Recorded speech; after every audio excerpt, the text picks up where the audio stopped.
Hey world, it's Justin, and this is Anywhere the Needle Drops. We have a fun episode for you today. This might be one of my favorites, and I know I keep on saying that, but you know, it is true. I think maybe we just keep elevating. I think maybe we just keep finding these fantastic people from the local, regional, and national scene to tell us all about things, and today is no exception. I'm hanging out with Sharon Sims of the Dance Society. That's right. I guess it's not the Dance Society, it's just Dance Society. Let me tell you, Dance Society is so much fun. All right, so let me describe a little scenario for you. It's Sunday morning, you are maybe feeling a little rough from the night before, or just tired, you know, you didn't sleep in, because you had this thing going. You decided you were going to get up and you were going to shuffle down to the beautiful botanical indoor gardens at the Potawatomi Conservatory, and you're gonna sip some coffee and you're gonna dance to some house music. That's right. On a Sunday morning in the AM, you're gonna get up early and you're gonna dance around just like it's Saturday night. And let me tell you, it is uplifting. It is fun. It's a great way to start a Sunday. It's a great way to fill the soul, refill the fuel, whatever you want to call it. And that's what Sharon is doing with Dance Society. That's just one thing she's doing. What I just described there is one of the Good Morning Dance socials. So they have taken place at the Potawatomi Conservatory in South Bend. DJ Chuck Fry is in the house, spinning tunes, and Sharon is there encouraging us to dance and showing us some moves. And really, it's just kind of a freestyle, free-for-all good time. Revenant Coffee's in the house, serving up some good stuff, coffee, or even a mimosa for those that want to partake. It's just so much fun. It's a great community, great time. And Sharon also does these great classes, very unique dance classes. You don't need to have experience as a dancer, and they're not the kind of things you would expect, you know. I went to one recently. The entire dance class was based on one of the stand-up videos by Bo Burnham. That's right. We're sitting there dancing around and then eventually choreographing.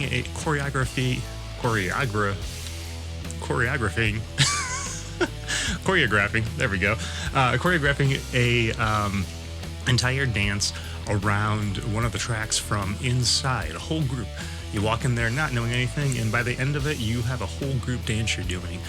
She's done them for Abba. She's done them for Phoebe Bridgers. She's got one coming up for Shania Twain. It's crazy. It's just these fun, unique ways to express yourself, and it's all in this great, encouraging, again, it's soul-filling. It's wonderful. So if you're in the area, I definitely suggest you check out ourdancesociety.com. See what Sharon's got in store next. She's got fun things always ready to go. And as you'll hear in our discussion, she's got plenty more in the works. So anyway, sit back and listen to my conversation with Sharon Sims of Dance Society.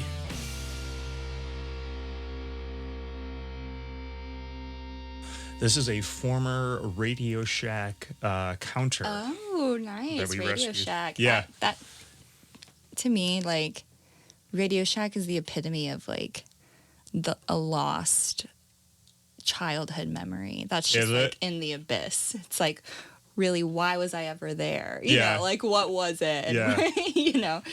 I don't know. Well, you know, we still have one here in Niles. Oh, do you? We do, yeah. Do they just sell, like, tech stuff? Or? They do. It's a lot of cell phone stuff, and you know, they do like TVs and audio equipment, but then they still do a lot of the small parts, bits, kinds of things. Yeah. And it's that's actually the reason why I am here in Niles, is because I had moved back to Michigan from wandering the earth for a while, and bought a house and had a job in that section, in like the Bridgman, North County area here. And that was around 2007. And then a bunch of people in Wall Street were screwing around and ruined everything for everybody. And that's when the recession happened. That's Lost right. my job. My house wasn't worth anything. No. And I met the people that were in the process of buying that Radio Shack on a trip to Key West, of all places.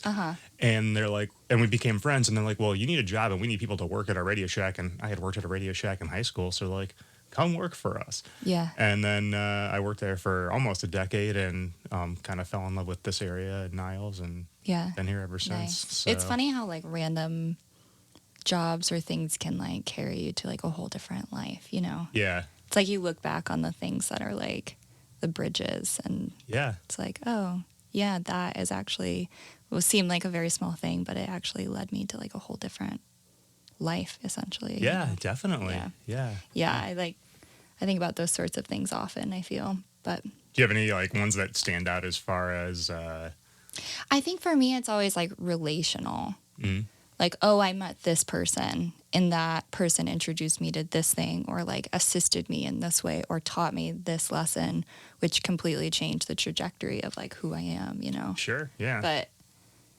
yeah, and I think, I don't know. Yeah.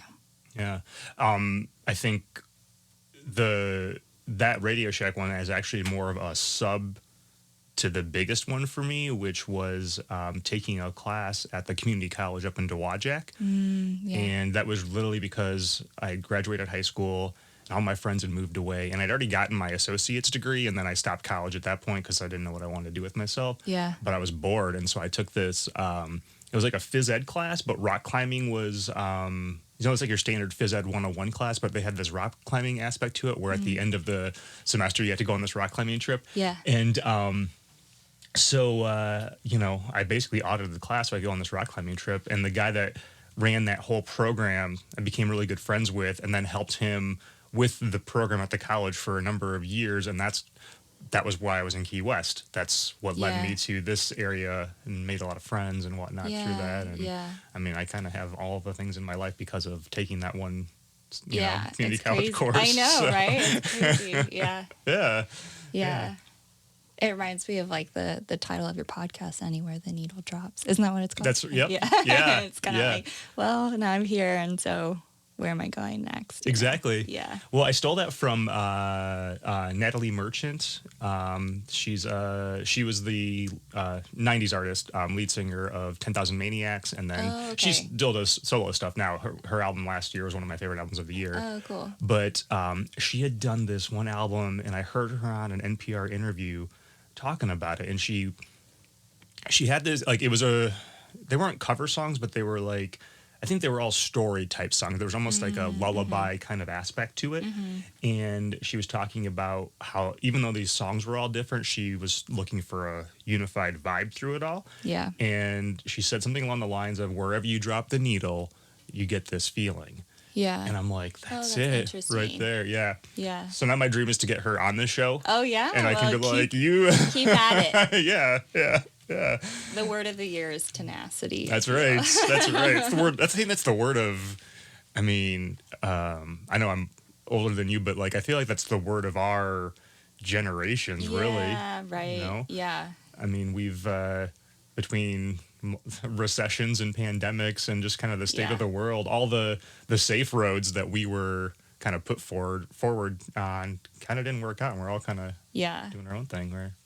And then also I feel like just like the whole perspective on like how to handle things socially. Like I feel like people lack tenacity in their relationships, and that it's like when things get hard, I think there are some things about Gen Z that I am kind of like always like, oh my gosh, that's so ridiculous, but also they're kind of onto something, you know? Yeah.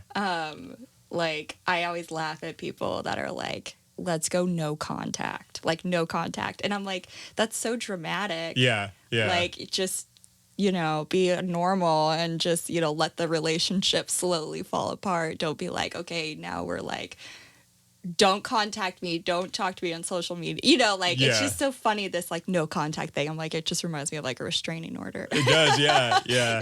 Anyway, sorry, side tangent. Are you? We're going, okay. See, I told you, very conversational, right? We just kind of slide right in, yeah. Okay, cool. I wasn't sure, and I was like, are we just having a tangent? No. And tangents are fine. Tangents are good. That's where the stuff is. And that is funny. So are you technically a millennial then? Yeah, I'm a millennial. Okay. I feel like I'm like a millennial. Okay. Because I was born in 93. Oh, okay. Mm-hmm. All right. So, yeah. I know it's kind of like, it depends on who you ask, but I very much feel like a millennial. My younger sister is 23, I think, 24. And just like in dialogue with her, like becomes very clear, even though we grew up very much like in the same house, in the same kind of, they're just like, I think technology has a lot to do with it for millennials, you know, like when you got a computer in your home and the type of music and kind of that switch from like late 90s, early 2000s into like 2010 or 2010. I think there was like a lot that happened in that decade, which was like a very formative time in my life, you know, so. Yeah, I mean, we saw a lot of change in the world. I guess I fall into the category of old millennial. Like I'm just on the beginnings of it, and I do think, even though it seems weird that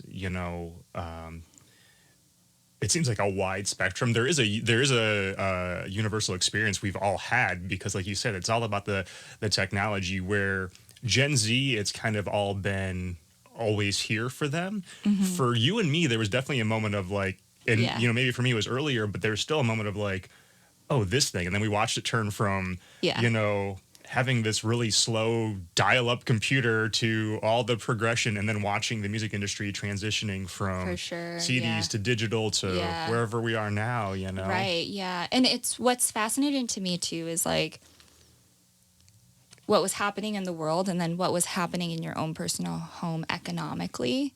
And like the crossover of like some people, even though, some families were becoming more like technologically forward, some families still didn't even have the internet, because it was like, how much was the first iPhone? It was so expensive, so incredibly expensive. And so it's like, even though, you maybe could have had access to it, not everyone did. So it really differs from family to family too at the time, Yeah. But I mean, I remember using like our home computer in kindergarten to, like, I would use the Paint app or whatever you want to call it.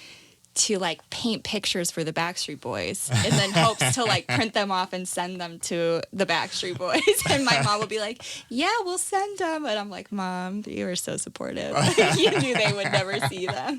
I take it that means that they never got back to you. Yeah, definitely not. I mean, they're still out there. You still have time, you know. So know, right? you'll get an email one of these days, like, we need some cover art. Right. Oh, I wish I could see those things. That'd be so funny. Aw. Yeah, one of my formative things was, pre high-speed internet, and so therefore I mean, I guess there was a little bit of a crossover where people had dial-up and still somehow were using the Napsters and the early forms of downloading music. Mm-hmm. But really, in my high school years, because it was such slow internet, the way you traded music was you literally met people on message boards and sent things in the mail. Like I remember sending actual CDs to somebody, and a lot of it was based in the live music world. And cool. So it'd be like, well, I have this recording of Dead Hot Workshop from their Tempe, Arizona show at Nita's Hideaway on whatever date. Oh my gosh, yeah. That's cool. And then you'd share your collections, and it'd be like trading cards, it'd be like, I'll trade you a copy of mine for a copy of yours, sort of a thing. Yeah, that's really cool. We should bring that back. Yeah, that would be I miss that, honestly. I miss the thing about the internet is everything's there, I used to collect comic books, and now it's just like, well, I have my want list kind of still, but I can just go online any day and just pick and choose. Right. Like there's no hunt for it anymore. It's just like, oh, there it is. I'll buy it today. Yeah, that's why it always kind of brings me joy to see like young kids who get into Pokemon, and then they're like the one card that they want, and they're flipping through the cards and they like get that one card. Yeah. And it's still like this thing of like, oh, I still had to go or my parents had to buy all these, and like, with the hopes that it will land in my hand. It's not like a given that I could just, but I guess maybe you probably could just go online and buy it, the one specific card. Potentially. Yeah. Though there is, I mean, have you seen, are you familiar with the Homegrown Hype trading cards? I am. Yeah. I know. It's so cool. It's really like, it's cool to see that Myron is so like versatile in all of his talents. Yeah. And like, there was like a time I think it became apparent of like, oh, like he's making all the artwork for this. Yeah. And I was like, I don't know, I didn't realize that at first. And so it was cool. I was like, man, that's really awesome to like see the like versatility in that. And, Oh man, I mean, the guy is so talented in so many realms. Yeah. You know, just making the art and performing. I mean, that performance on Friday with Lalo Kura was just mind blowing. He had that whole room, you know, wrapped around his finger. It was just fantastic. Well, I love to see when like maybe two genres that you don't expect to like come together, and then it's, you know, it creates something like really unique to itself. And I wasn't there, but I did see some videos, and it looked like everyone was having a lot of fun. Yeah, it was a great show. I mean, when you're talking about a band that's, you know, known as like a Latin rock band and with, you know, a bunch of jazz influences. I mean, they were at they played the Elkhart Jazz Fest, I think, before, you know. And then, you know, to combine them with, you know, hip hop artists like Jesus and in that room at the Button is just, you know. But that's kind of the scene we have here. Yeah, I know. Yeah. Someone said to me, my friend Helen said, South Bend and Niles too. I mean, Michigan, I think in general. Yeah. It's not a place that we can be super competitive because we have to be collaborative. Yeah. Because if you aren't open to being collaborative, you're going to fail, or you're going to kind of become very jaded, I think, very quickly, and perhaps not be as successful as you could have been. And I think that's true kind of all over. Like, the more you're open to collaborating, just kind of like, you know, open heart to the world, like opportunities come. But I do think in South Bend, there's this like very specific kind of like grit and grind that everyone has. And I think it can become really easy to try and like isolate and just do it on your own. Mm-hmm. But really you do need the support of other artists and, you know, obviously other people, but really like a collaborative space, like a collaborative city is what we need, I think, for people to thrive. Yeah. And I mean, I'm like hyper independent, like super independent. I was raised by a single mother who had 6 children. And so like, it's really hard for me to ask for help. Yeah. And there have been like a lot of times, especially like with Dance Society stuff when I first started, like if I at all felt rejected by someone that didn't want to work with me, like I would take it so personally and just be like, whatever, man, screw you. Like, you're terrible. But then I think I realized like really quickly, maybe not really quickly, but recently, like, I really appreciate the power of a no, because I would rather have a no than like no answer. Yeah. Or an I don't know, or kind of like a wishy-washiness. So when someone gives me a no, I'm like, thank you for letting me know, because I would rather know and be able to move on to the next thing, find the people who like do resonate with me, resonate with my work, want to like get on board, and then, you know, then it's like a freedom, you know, a freedom to just move forward. And so it is really cool to see like these artists coming together, and the social impact of that too, because they're kind of like, then their followings kind of, someone, who was it? Someone just said to me, it's like cross-pollination, you know? Yeah. And which is really cool. It's like, Jonathan Grant at Zeppherlings in South Bend, he was like, let's get some like cross-pollination going. Yeah. And I like thinking about it like that too. Yeah. Because it's something completely unique to itself then. Yeah. Yeah, it does have its, you know, own, like new ideas come forth out of that. And there's always going to be things that you may not think of, you know, or perspectives you don't see of what you are doing. And when someone from the outside can say, hey, what about this? And maybe it doesn't work for you, you know.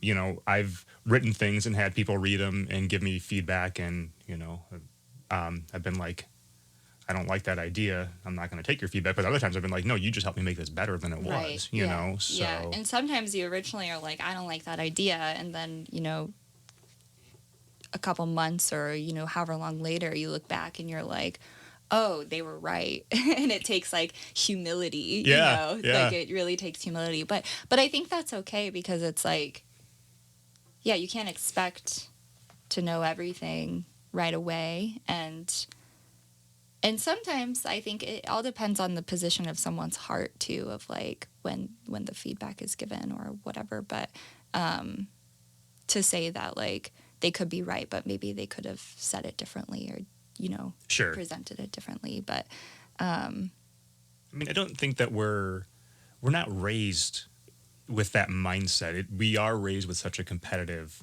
mindset, so it becomes hard to know even how to receive or deliver feedback in a constructive way. For sure. You know?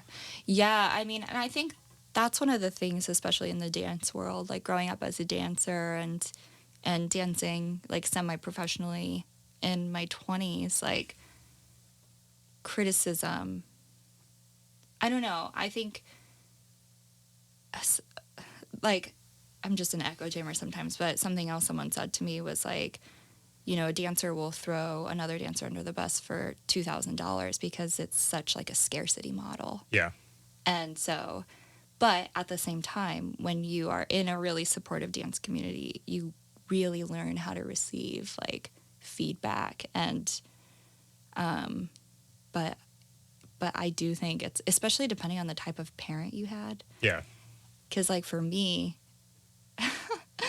I feel like my love language is like, I'm going to help you be better. Yeah. Yeah. I'm going to tell you how you can be better because I love you and I see the potential. And so like, let's work together and let's make you better, which will make me better, which will make the world better. Sure. But it's oftentimes not received like that. Yeah. And so it's like, how can you really like encourage and give criticism in a way that builds someone or a thing up, And, Sure. And so, but yeah, I think that's one of the many languages we learn from our parents. Yeah, it's that's interesting that you bring that up because I've been thinking a lot about that subject of, feedback and criticism and advice even. Mm-hmm. And I've been doing a lot of reading in the realm of, I don't know if you're familiar with nonviolent communication. Yeah. Sure. And, how much of that is about also resisting that urge to provide advice and knowing when that's appropriate, when that's not. And that's more so based in relationships, but it applies to everything, you know. Definitely. But that is such a challenge because especially, as a male in this culture, I have been trained to fix things, and so when I see an issue in whatever, my automatic gut thing is to be like, "Let me tell you how to fix that," or whatever, Right. And then sometimes it's like, "Oh, that's not what you know." Okay, step back. Yeah. Oh man, I have so much to learn in that. Yeah. Yeah. I think I'm making progress. I do, but yeah, I think it is definitely like exactly like you said, like learning that sometimes saying nothing or, just maybe not saying nothing, but not telling someone how to solve a problem is the most helpful. Yeah. Which is funny because so by profession, I'm an early childhood practitioner, and there has just been, I've learned that that's the truth when, educating children, like being hands off and letting them figure it out for themselves. Yeah. And if you try to intervene and help them, it's actually more detrimental. But for some reason, like when it comes to, I don't know, maybe just adult relationships, that's a little bit more hard for me. But I do think too, like, I do worry sometimes about our culture being too passive and like, oh, we're just going to let people figure things out and like let them make mistakes and they'll learn.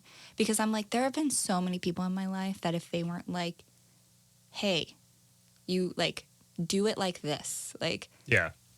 I wouldn't be thriving, you Yeah. know? Like I needed people to come in at times with like a really strong hand, and I really like appreciated it, Sure. And maybe at the time I didn't, but looking back, I'm like, thank God that those people did that because I'm better for it, Yeah. And so I think it is a balance, and yeah, I think a lot of it is just like how you present your advice. But Yeah. I've been listening to a lot of Shania Twain lately because I'm having a Shania Twain. Yeah. And she has this song, and she's like, which one is it? She's like, go get advice from someone you know. And I'm like, that's great. Like that in and of itself is good advice. Like go to someone you know, someone you trust, and like just ask for advice, Yeah. I think people could do that more. Yeah, I agree. I think, it is a whole pendulum swing thing. And yeah, I mean, I think there are some aspects that have, with good reason, we've tried to become more gentle about things, but it can Yeah. always be too much. There is For a sure. balance, Yeah, definitely. even reading about the nonviolent communication, sometimes I'm reading what they're saying, and I get the overall philosophy, but some of the examples I'm just kind of rolling my eyes, like I'm never going to say that to another human. That's not how people talk to each other, Right. you Yeah. know. And sometimes like being on the receiving end too of like, gentle friendship or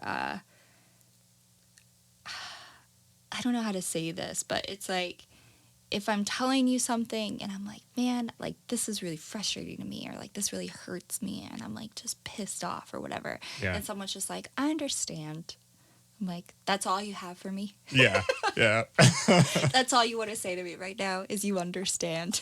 Thank you for saying that. Yeah. Yep. Yeah. Yeah. Yeah. And that's what a lot of that advice is. It's like, oh, okay, that's cool, but I don't know. Yeah, right. Sometimes I need a little something more. Yeah. So you said your professional education, is that strictly within dance, or did you go to school for other things? Yeah, so or? I've done some schooling I have basically the level, like associate's level for early childhood education. Okay, yeah. I've been working in the field of like early childhood education for, I guess, a decade now. Nice. Yeah, and a lot of self-education happened in that for me, and just experience like being actually in the field working, finding mentors, working with people who are really good at what they do. So yeah, I've worked privately for various families. I worked for a family for like 5 years, home educating them and their children, and yeah, it was really, really great. But I also do teach dance to the littles as well. Sure. Okay. Yeah. Yeah. So, speaking of dance, you said you've been dancing since you were a kid. Like, when did that all start for you? How'd you get into that? Well, again, my family, we just like didn't have the resources to go and like take classes and things like that when I was younger. So I wasn't ever able to go and like dance at a studio as a child. But like very naturally was inclined to dancing at home. And it was kind of just a hobby, like a self-found hobby that I practiced probably since I was like 6 or 7. So you're teaching yourself essentially, or yeah, okay, kind of just like watching different media, a lot of music videos, you Okay. know, naturally, like just listening to music, finding rhythm, like exploring the ways that my body liked to move, like, yeah, looking back, like I was doing that a lot, you know, with my little CD-ROM, yeah, portable CD player. yep, Just totally like in my own world. yeah, And then around, I think it was like the 5th grade, I had the opportunity to dance on like the dance team at school. And yeah, thank God for public education offering some of these resources to, you know, Yeah. people who can't have them. But I think like then that's when I started to be able to perform, which was like a huge thing because I was incredibly shy. Like it's suffering from my shyness, you know? Like just so shy. And so to like put myself out there and perform for like a crowd of people at a basketball game or like whatever, it was a big thing for me. And then that's when I got some like mentoring, you know, like Sure. some refinement started to happen. And then I went to high school at Clay High School, and they have the magnet program there for the arts. And I was like so fortunate to be there at the time when Michelle Kreiner and Lena Polsonetti were teaching. And both of them were, I mean, looking back, I'm like, wow, the fact that I was able to receive a dance education from those two women, just such a blessing. And so I was taking ballet and modern. By my senior year, like most of my school day was spent in the dance studio. Nice. Which was really, really cool. Yeah, so that was kind of my journey with, like, I guess, getting trained. So at what point does it spill over into, not spill over, so I love to dance, Yeah. and but I am not a I'm not a choreography person. As you've probably witnessed in your class, it takes me a while to understand specific As it does steps. most people. Yeah. But I do love, so, sort of, the other side of that is, Sunday at that event, when there's no, quote unquote rules about it, and I just sort of let myself go, I feel so much more plugged into that environment. For sure. So as someone learning that field, when did you transition from just sort of the movement of your body that feels right into the actual, okay, now we're going to refine this into really the craft, the art of it, Yeah. Well, I would say that I think it's important that they both coexist, because if you just start training and you're not, you don't have a personal practice of just moving your body and whatever that means to you, I think then you kind of really lose your edge as a dancer.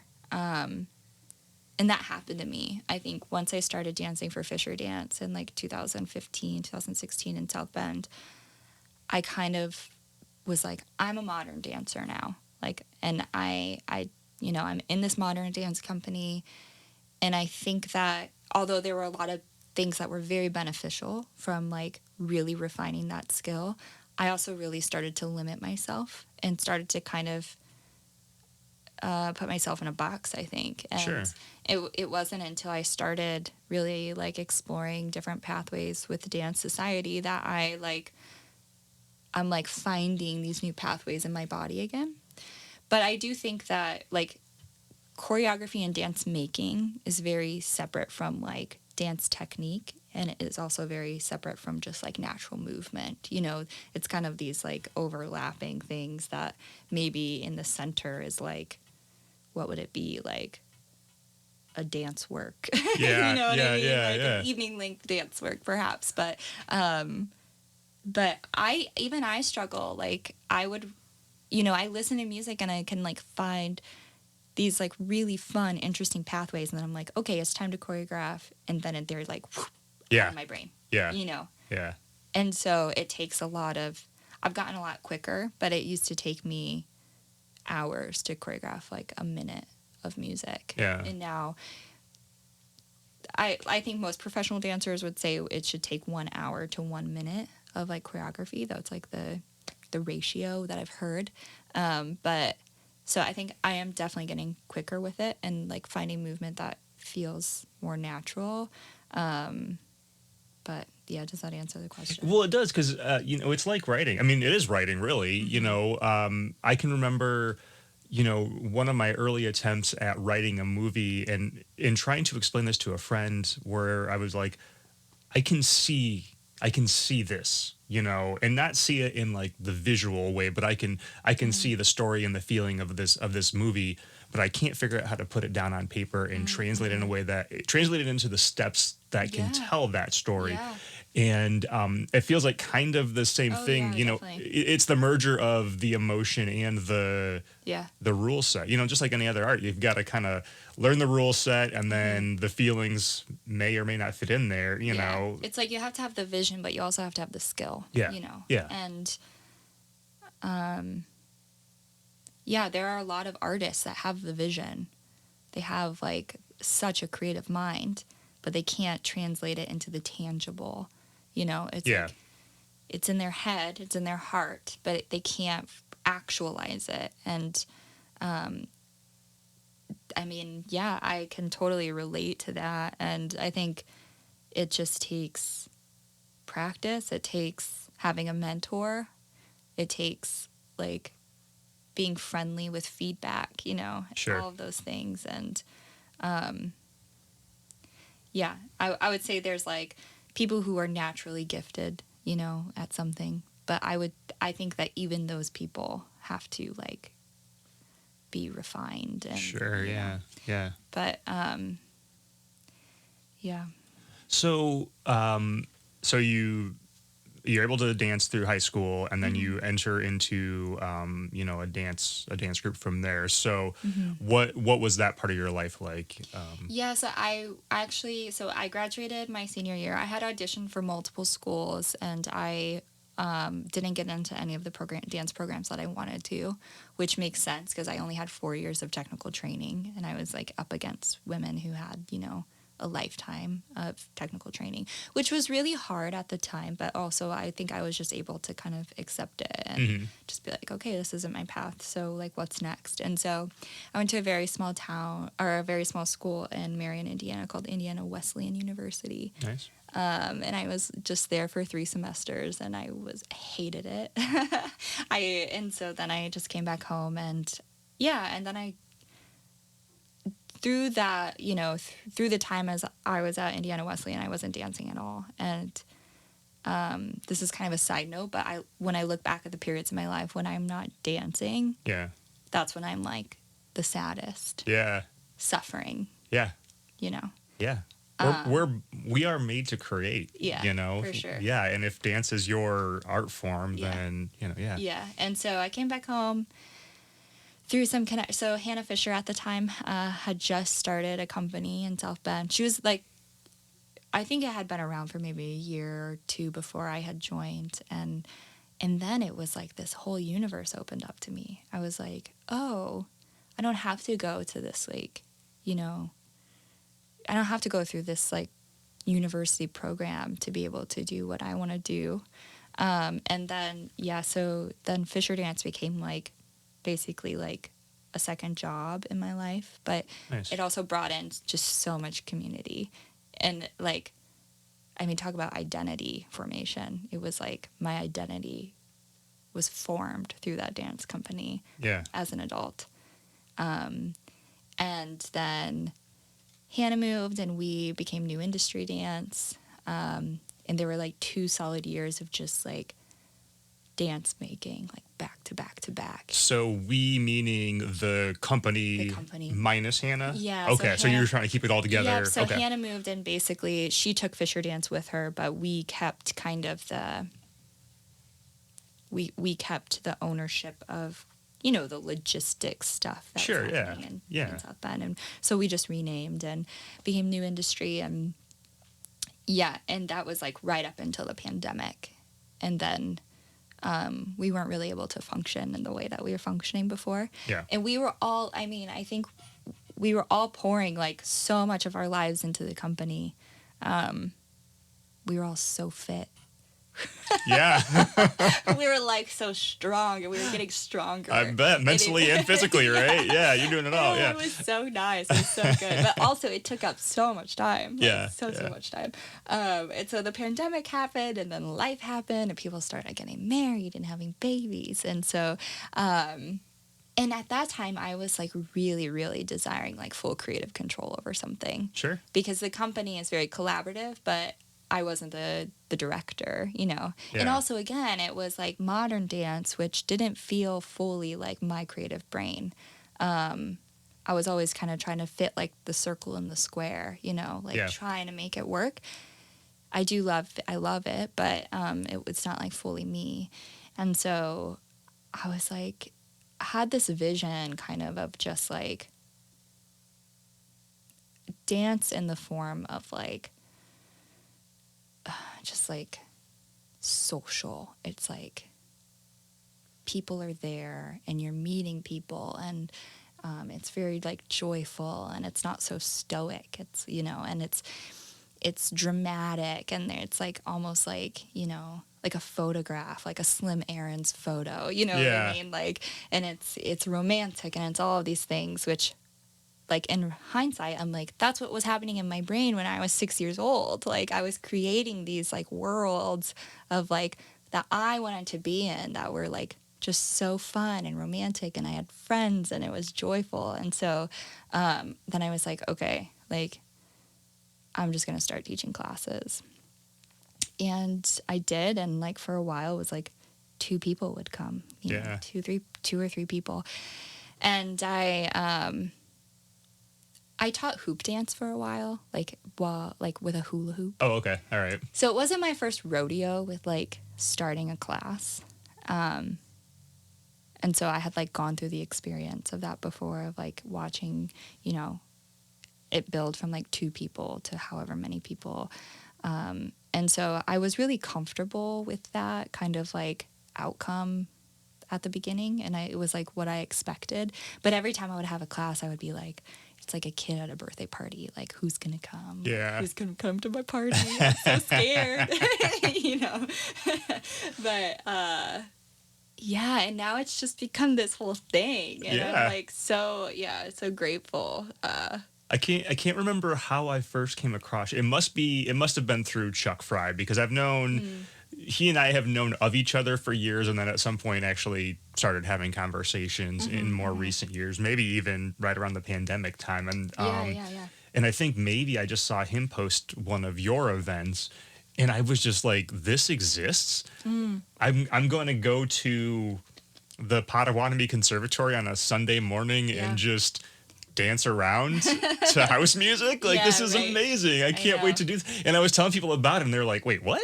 You're doing what? Yeah, I'm like, yeah, I'm going. So, and it was so, especially as we've discussed, the last year or two of my life has been pretty difficult. Yeah. And so, and I think I came across the first class that I went to in the, maybe a year or so ago. And it was so freeing to just go into a space, and I knew nobody. I mean, I knew Chuck a little bit, but I knew nobody. Yeah. And just to be free to move my body in, it was cathartic for me. For sure. Yeah. What do you think for you, like, lent itself to you being able to do that in that space? So I've gone on an interesting journey in that I've always been sort of a shy person as well, but then I somehow kept on finding myself in places where I was on a microphone or in front of a crowd, or somehow I think some internal thing was pushing me toward, you want more of this. And I'm also a very, from my childhood, I'm very much, I have an unhealthy need for approval, kind of a thing. Yeah. And so, as most Midwesterners we all really do, right? Yeah. And so there was a thing about, like, I don't know, the first time I was on a microphone and people were like really loving what I was doing, I was just like, oh, this is great. And sort of parallel to that, and this has been years ago, but I made a friend, Margaret. Shout out, Margaret. Long time ago. I mean, we've been buds for probably going on 15, 20 years. I mean, but she lives in Dowagiac, and at the time, this restaurant had just opened up, the Wood Fire. I don't know if you know the Wood Fire in Dowagiac, but at that time when it first opened up, the original owner was this guy who loved blues and jazz music, and so he would just have these bands come play there. And no cover, no anything like that. Just because he loved it, he just out of his own pocket paid to have these amazing, renowned blues bands come and play. And we would have these crazy dance parties there. Yeah. And I remember the first time I went to one, I had never been confident dancing ever, school dances or whatever. And something about that night, my friend Margaret dragging me to the dance floor, and all these people there, just something broke in that moment. Yeah. And it felt so right. Yeah. And then that went away after a number of years when that was no longer sustainable. And it's been something I've been seeking ever since. And I think the thing about your event, it was just so welcoming. There wasn't any, I didn't have to like prove myself or pass any test. It was just, oh, hey, you're here, welcome, have fun. That's what I felt walking into that room. And it wasn't explicit. Because I don't know that I talked to many people when I first walked into the first event, but I still felt very welcome. And that energy that you've put there, that's what makes me feel comfortable in that space. Oh, thanks. Yeah, that means a lot. And like, that's really my only hope, I think. And classes are a little different because they're a little bit more challenging. Sure. Because people, we are learning choreography and doing these things and being witnessed, I think, more. But for socials, I think it's like, someone told me after the Good Morning last week, like, oh, it's just so wholesome. I'm like, oh, thank you. Yeah, it really is. Really, that makes me feel really good inside, that it feels wholesome. And yeah, I love it. Like, I love being there and seeing people just kind of lose themselves in it, and my mentor, Kate Wallach, she is the founder of Dance Church, and it's this class that happens all across the country. And she talked about how she created Dance Church because she needed a space to basically like go and black out in like a healthy way, black out too. And I was thinking about that last week at Good Morning, because I think when you're in a space like that and you're moving your body and the music feels right and the energy is good, like you do kind of get in this, you like reach this threshold, and then it's like it's just kind of, you black out. You know? It's almost meditative where, this morning I meditate every morning, and this morning I was having such a hard time just, turning off the brain and just being. And I think there's an element of just being in those moments at your dance classes. Yeah, definitely. Yeah, it's fun. But I do also, it is the balance, right, of like, let's just have, always the hope is that people enjoy it and have fun. But I also want to push people. Like, I want people to go out of their comfort zone. And like, I want to help get people into the space of being really unabashed with themselves. Sure. And so that's why we do these like silly dance exercises, even at a dance social, because I'm like, for some people, this is like really a big thing, to make them like dance with a partner or to do a silly move, that isn't just them standing and dancing in their own little world. Doing the group choreography. The group choreography. Yeah. So it's like, there is still this like driving purpose that is like, okay, we're here for communal play, but we're also here to take social risks, and we're here to take physical risks. Yeah.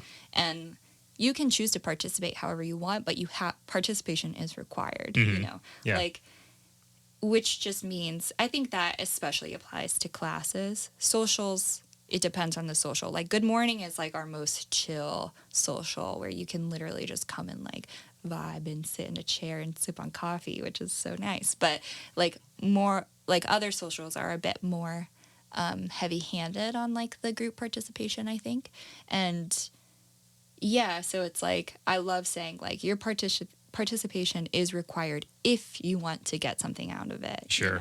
If you want to walk away being a little bit more unabashed. And it's really fun to see like, first of all, in myself, like the confidence that has come from just pushing myself to be unabashed in those scenarios. Like, I feel like I carry that with me out into the world.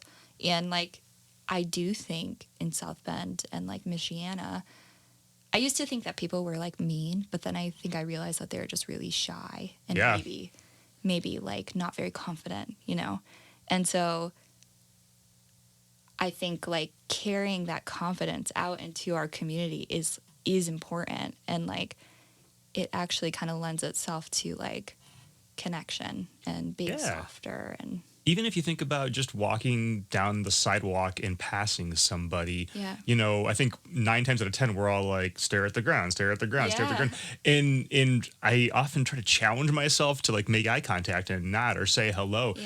And that takes confidence, because that's not what we're trained to do. And and so that does have this appearance of we're all just kind of rude or, indifferent or whatever. But really, I think everyone's just sort of like, well, I'm shy, whatever, Right. So, I don't want to be awkward. Exactly, And it is fun, too. I think naturally when you take risks like that together, you develop a friendship, especially if you do it consistently. Yeah. And, for me, the best part of Dance Society Social Club is like those relationships that come out of those like physical and social risks that are taken together, and watching it happen between other people too. Yeah. And then feeling that myself, which is really the reason why I created it, because I was really lonely, and I really needed a release, and I needed to find a release with other people. And so, I'm just constantly being reminded that like, this exists because I needed it. Like, Yeah. it's for me. Yeah. Like, I'm happy that everyone else is there and enjoying it too. And I need you there to make the vision complete. But really, it's for me. Sure. Yeah. You know what I mean? Which I think is kind of true with any art. Well, anything. It's really. true with anything. Yeah. So I am very involved in the Niles community. I'm the chair of Niles Main Street, and it's not exactly the same kind of thing because it's not a creative thing that I created, but it's something that I've very much become sort of a standard bearer for and known for. And I get so many people that thank me for what I do, and sure, yeah, I'm like, I do a lot for downtown Niles, and I acknowledge that. But also my joke with them is like, well, I really just do it for myself. It's kind of selfish because I want to live somewhere cool. Right, so like, which is like totally, I think, a gift though, because it's so easy to become like apathetic, or just be like, this place sucks. Like, there's nothing fun going on. And I had like to have like a come to Jesus moment with myself, like last year, of like, why are you really doing this? Like, is it your ego? Do you just want to be a socialite? Like, do you just want to be the cool girl that has the cool thing and like everyone knows you? Which I'm not saying that that's true. Yeah. That's just like, I had to check myself and be like, is that the driving thing behind this? Because if it is, it's not going to work. Like, it's not going to be successful. And then like through talking to people, I think like it was the realization of, no, that's really not it. It's like, I just want to create spaces and places that I want to exist in. Sure. Where life can unfold and like love can happen and it's playful and it's, cinematic almost. Yeah. In a way. And so, yeah, always got to keep the ego in check though. Well, and I think that's with anything. I mean, I think with all of us, no matter what our main intentions are or, our heart is in a thing, that thing can become a part of it, going back to my work in the community, a couple of years ago, I decided to take that and then run for city council. And I had noble reasons for doing that as well. And, I had been asked by multiple people, we need someone in this seat. Can you please do it? But I do also remember being, having conversations with myself during that time of, well, am I doing this because this is really the best place where I want to help the community? Or do I want to be able to say, I'm on city council? Right. And make your grandma proud. Exactly. That's right. And so, I think you got to keep the ego in check. It's always there, and it can even grow into what you're doing and be, you just got to make sure it doesn't take hold. So. Yeah. And that, I mean, maybe this isn't completely related, but it makes me think of like, for example, for me, like Dance Society Social Club, it's not me. And I have to look at it as its own thing, its own entity, like outside of me. Because if I hold it like too preciously and I like see it as a me, then I really can't make the best decisions for it. That might be, best, like the best business model, Sure. So it's like, I don't know.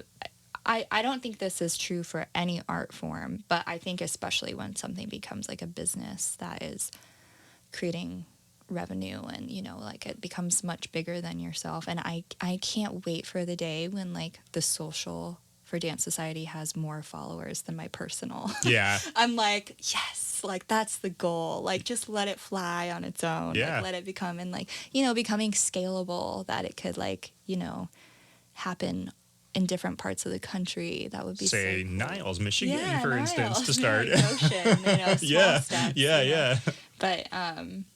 But yeah, for sure, it's got to kind of like keep it outside of yourself a little bit. Yeah. Yeah. Well, and not to steer away from that too much, but just for the uninitiated listening, so you have the socials, which are just sort of gathering events. It's just meant to be a good time, essentially. Yeah, we say it's more than a party. Okay. So it's a party, but it's more than a party because there are collective moments of like guided dance. Yeah, we're all dancing around having a good time, and every once in a while you call us and they're like, hey, well, now we're going to do this thing, like the group challenge of coming up with your own choreography and then presenting it, Yeah. But then you had the actual classes, and the two you did here in Niles, that's the first time I've been to one of your classes, and I was very nervous going into that because the social thing, like I had a connection to plug into that. Like I knew what that was for me, but to take a lesson, it's like, well, I'm not a dancer. Right. Why am I taking this lesson? The only reason I signed up for it was because I saw, wait, Phoebe Bridgers? Yeah. 100% I'm going to do this. Yeah. And that and like the Bo Burnham thing and those unique things, I think there's something so special about that because you're taking these aspects of other parts of life that are important and bringing it into this dance world in a way that I don't think people would expect. And it kind of shows that it's for everybody, you know? Yeah, and I think it's really hard for me to call my classes dance classes. Yeah. Because they don't feel like a dance class to me. We dance. We use dance as like a tool, as a path, like as a, not a pathway, but like as a mechanism to get somewhere. But you're not there to train yourself, you know? Yeah. Like, so, but I mean, they are a dance class though. Yeah. They are, you know? Yeah. But it's been really fun to kind of like explore with various artists and movies and things like that. And kind of everyone connects to music so powerfully and film too. And so to also kind of like use that as a bridge to get people comfortable and like, oh, I'm familiar with this. I know this album. Like I know this reference that you're giving, so like I do belong here. You know, it's really just kind of like a tool to help people feel engaged. Yeah, no one likes to be a part of a conversation when people are talking about movies and music that you have no idea, and then you're like, oh yeah, you know, like, yeah. I mean, my friend Dylan, who unfortunately ended up not being able to make it, but when you did the Bo Burnham class, I would never have gone to him and been like, hey man, let's go take this dance class together. Right. But when I was like, dude, it's Bo Burnham. Yeah. He was like, sign me up, sign my wife up. Like it was, you know, it was like such an exciting moment. Man. Yeah. And I think too, like, just like kind of another side note on class in general, it's important to me to create like an immersive environment, and that like it's not just like this bright dance studio with mirrors and we're all there and we're like listening to the song. It's like I want the environment to reflect the theme, you know. And that's been a really hard thing for me because I'm an idealist in like many ways. And so like light, for example, is something that I'm like, if the light doesn't feel right, the whole thing's ruined. Like, throw it out. Better luck next time. Everyone go home. Yeah, exactly. Like seriously. But I think I've become more flexible with that sort of thing. But yeah, it's like the intentionality that goes into the whole thing, you know, like what you smell when you walk in, what you see, like all of those things. And and I love that. It's like, oh, especially I think when I did Phoebe, that was like a big deal for people because it was like a Phoebe Bridgers class, like what, you know, because before, you know, I knew I was going to work up to this point of doing kind of more like alternative stuff or like indie stuff. But like, you know, when I first started, I was doing like Britney Spears or, you know, like Dua Lipa. And so these very like poppy, dancey kind of things. And so, yeah, I have some great ideas. Oh, I have can't a whole wait. list. I can't wait. Yeah, and I love when people come to me and they're like, "You should do this class. Like that would be so fun." Oh, good, because I have like 5 I want to send you at some point. Please do. Okay. I love it. It's also, like generally the classes I'm doing, it's either I already have a connection with that music, either in the past or like in the present, or it's just like recently come back on my radar and I've been listening to it, you know? Yeah. So the classes I've tried to do that I didn't like particularly feel connected to the artist were like what I would say my least successful classes, you know? But I do think it's good to challenge myself because again, it kind of has to be bigger than my own personal tastes and preferences. So, but I think there's something special about you extending beyond, because I mean, I think Britney Spears would be sort of the expected one, you know, but like Phoebe Bridgers, with the exception of my friend Jenny in Boston, I don't have a single person I know who knows who Phoebe Bridgers is. Right. It's just me sort of like in my room crying over music and then texting Jenny. I'm like, did you hear the new album? And, so when you announced that class, I literally texted to her, not because she could come because she lives in Boston, but I'm like, look at this thing that's happening, so. Yeah, it's so funny too because like, when I first started, so my partner Ryan Blasky is a cinematographer and videographer, and it was also kind of this thing of like I wanted to have these classes, but I also really wanted to like creatively like remake like videos or photos, which quickly became too much of a burden. Like it was just too much work to go into like the I'm sorry, I touched the mic. That's all right. Recreating. I'll take care of that. Recreating like the, just like the album cover, those sorts of things. And so, but really quickly I learned that was like very limiting because I had to like, it became really tricky. Like, how do I have a class with like a Black artist and remake the cover album, you know? And that wasn't like that was something that I didn't even think of. And Ryan was like, wait, how are we going to do this? And I was like, oh yeah, like this is something that we should take into consideration. Yeah. We really quickly kind of like, it became a little bit more complicated. And so now we're using like found imaging, which is really fun and like really, I just really like how it all feels and it's coming together quite nicely. But there are still some things that I'm like, I want to remake that. Like I want to do a Juno class. Yeah. And remake like the whole intro to Juno. I think that would be really cool. Yeah. Just, these small dreams. Yeah. But that's awesome. Yeah. So as we wind down here, do you have any, we've discussed them a little bit, but have you taken any big lessons from this journey with Dance Society, that you're kind of carrying forward? Not just into what you do at dance, but into life, Yeah, I mean, I think for me, it's like so multifaceted. I'm learning a lot about what it means to own a business, which I think carries over into life in a lot of ways. I'm learning what it means to have a vision and like balance that with like the practical things in life. Kind of how we were talking about before, like bringing something from the head and heart space to the real world. Yeah. But mostly at the end of the day, I think what I'm learning is that people are good and kind and they want to have friends. Yeah. And they want to feel like they belong. And I want to feel like I belong. And that's all that really matters. Like the social, the social media doesn't really matter. It's like how many people come, like as long as it's intentional and we feel good, like that's what really matters. And so, and then, how cool then you go out into the world and you have more friends because you like experience this thing together. So yeah, I think that's the biggest thing. That's beautiful. Yeah. I love it. Yeah. So obviously, I know you have some more dance classes on the calendar. Yep. I assume there's more socials coming. Yeah. What else is next for Dance Society? Yeah. So we have.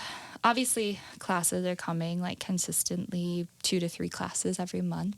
We have a big Valentine's mixer. So sorry, I'm going to miss that one. I know. I'm so excited about that. I know. Yeah, so that's on February 17th in South Bend. And that's going to be really fun because it's kind of like for singles and for couples and like an exploration of what that could look like. Big like hopes and dreams for the year. I think this summer, like I really... There have been some things that I have like been hoping to kind of execute as far as like socials and events. So hopefully we'll see like some of that come to fruition. But the biggest thing for me is I would love to scale and I would love to kind of start going to other cities and collaborating with artists in other cities and things like that. And yeah, I think the biggest thing for the business is that we're becoming a true social club. And that way, in that, you'll be able to become a member. And membership kind of includes these fun social outings, like very like analog materials that will be sent out to you in the mail.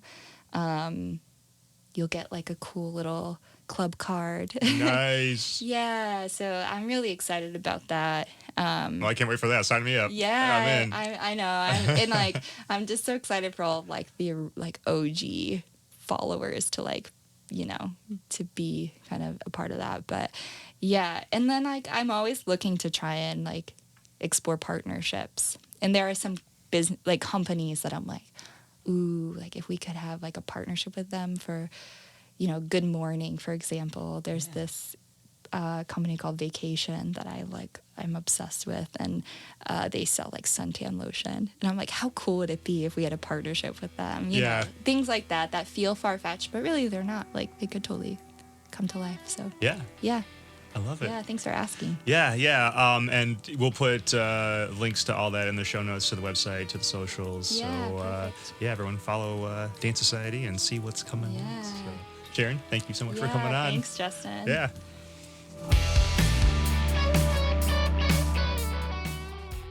You have been listening to Anywhere the Needle Drops, a product of Red Chuck Productions. Be sure to keep tabs on everything going on with this show and everything else Red Chuck over at redchuckproductions.com or by following us at Red Chuck Productions on social media.